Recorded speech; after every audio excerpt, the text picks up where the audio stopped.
Menguak fakta di sidang Sambo, pemirsa dalam dakwaannya jaksa menyebut Ferdy Sambo perintahkan Eliezer mengokang senjatanya dan menembak Joshua, bukan menghajar seperti yang disampaikan tim kuasa hukum Ferdy Sambo Kamis yang lalu.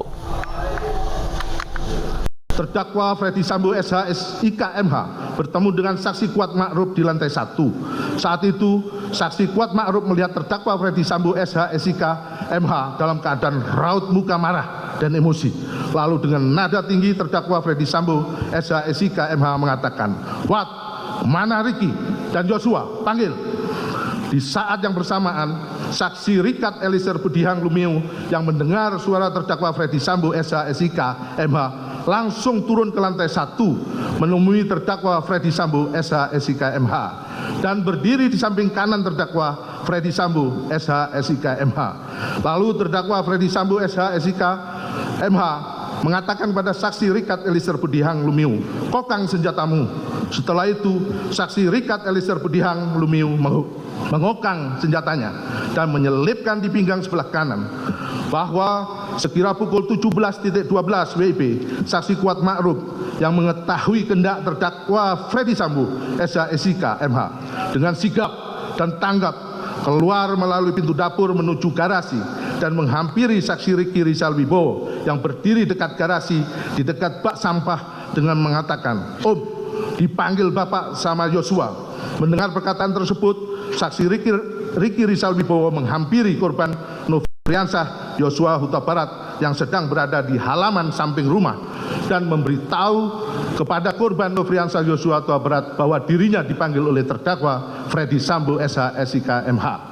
Kemudian atas penyampaian saksi Ricky Rizal Wibowo tersebut menyebabkan korban Nofriansah Joshua Huta Barat tanpa sedikit pun merasa curiga berjalan masuk ke dalam rumah melewati garasi dan pintu dapur menuju ruang tengah dekat meja makan, diikuti dan diawasi terus oleh saksi Ricky Rizal Wibowo dan saksi Kuat Ma'ruf. Bahwa saksi Kuat Ma'ruf setelah memanggil saksi Ricky Rizal Wibowo dan korban Nofriansah Joshua Huta Barat tetap ikut masuk ke dalam rumah mengawal korban Nofriansah Joshua Huta Barat sampai ke hadapan terdakwa Ferdy Sambo SH/SIK MH dan saksi Richard Eliezer Budihang Lumiu. Saat itu saksi Kuat Ma'ruf masih membawa pisau di dalam tas selempangnya untuk berjaga-jaga apabila terjadi perlawanan dari korban Nofriansah Joshua Huta Barat. Sesampainya di ruang tengah dekat meja makan, terdakwa Ferdy Sambo SH/SIK bertemu dan berhadapan dengan korban Nofriansah Joshua Huta Barat. Pada saat itu, terdakwa Ferdy Sambo SH/SIK MH langsung memegang leher bagian belakang korban Nofriansah Joshua Huta Barat, lalu mendorong korban Nofriansah Joshua Huta Barat ke depan, sehingga posisi korban Nofriansah Joshua Huta Barat tepat berada di depan tangga dengan posisi berhadapan dengan terdakwa Ferdy Sambo SH/SIK MH dan saksi Richard Eliezer Budihang Lumiu yang berada di samping kanan terdakwa Ferdy Sambo SH/SIK MH.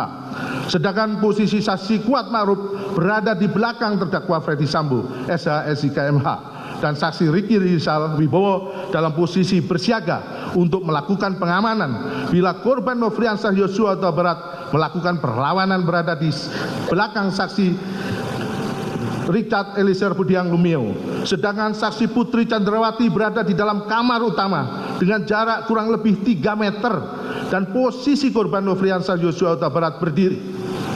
Kemudian terdakwa Ferdy Sambo SH/SIK MH langsung mengatakan pada korban Nofriansah Joshua Huta Barat dengan perkataan, "Jongkok kamu." Lalu korban Nofriansah Joshua Huta Barat sambil mengangkat kedua tangannya menghadap ke depan sejajar dengan dada sempat mundur sedikit tetap sebagai tanda penyerahan diri dan berkata, "Ada apa ini?" Selanjutnya terdakwa Ferdy Sambo SH/SIK MH yang sudah mengetahui jika menembak dapat merampas nyawa berteriak dengan suara keras pada saksi Richard Eliezer Budihang Lumiu dengan mengatakan, "Woi, kau tembak, cepat, cepat woi, kau tembak." Seharusnya terdakwa Ferdy Sambo SH/SIK MH sebagai seorang perwira tinggi di Kepolisian Negara Republik Indonesia berpangkat Inspektur Jenderal yang sudah lama berkecimpung dalam dunia hukum seharusnya bertanya dan memberikan kesempatan kepada korban Nofriansah Yosua Huta Barat untuk menjelaskan tentang hal yang terjadi sebagaimana cerita saksi Putri Candrawati tentang pelecehan yang terjadi di Magelang, dan bukannya malah membuat terdakwa Freddy Sambo SH.SIK MH semudah itu menjadi marah dan emosi hingga merampas nyawa korban Nofriansah Yosua Huta Barat.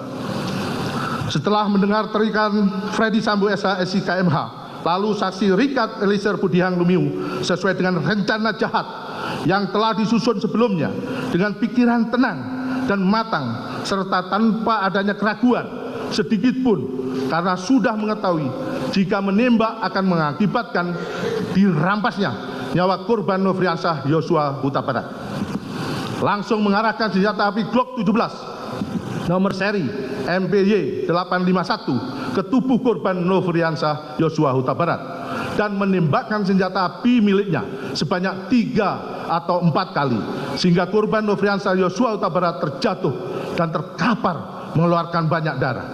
Penembakan tersebut menimbulkan luka tembak masuk pada dada sisi kanan, masuk ke dalam rongga dada hingga menembus paru dan bersarang pada otot sela iga ke-8 kanan bagian belakang yang menimbulkan sayatan pada bagian punggung. Luka tembak masuk pada bahu kanan menyebabkan luka tembak keluar pada lengan atas kanan. Luka tembak masuk pada bibir sisi kiri menyebabkan patahnya tulang rahang bawah dan menembus hingga ke leher sisi kanan. Luka tembak masuk pada lengan bawah kiri bagian belakang telah menembus ke pergelangan tangan kiri dan menyebabkan kerusakan pada jari manis dan jari kelingking tangan kiri. Kemudian terdakwa Freddy Sambo SH.SIK MH menghampiri korban Nofriansah Yosua Huta Barat yang tergeletak di dekat tangga depan kamar mandi dalam keadaan tertelungkup masih nyawa lagi. Terdakwa Freddy Sambo SH.SIK MH yang sudah memakai sarung tangan hitam, menggenggam senjata api dan menembak sebanyak 1 kali mengenai tepat kepala bagian belakang sisi kiri korban Nofriansah Yosua Huta Barat hingga korban meninggal dunia. Tembakan terdakwa Freddy Sambo SH.SIK MH tersebut menembus kepala bagian belakang sisi kiri korban Nofriansah Yosua Huta Barat melalui hidung, mengakibatkan adanya luka bakar pada cuping hidung sisi kanan luar. Lintasan anak peluru telah mengakibatkan rusaknya tulang dasar tengkorak pada 2 tempat yang mengakibatkan kerusakan tulang dasar rongga bola mata bagian kanan dan menimbulkan resapan darah pada kelopak mata kanan yang lintasan anak peluru telah menimbulkan kerusakan pada batang otak.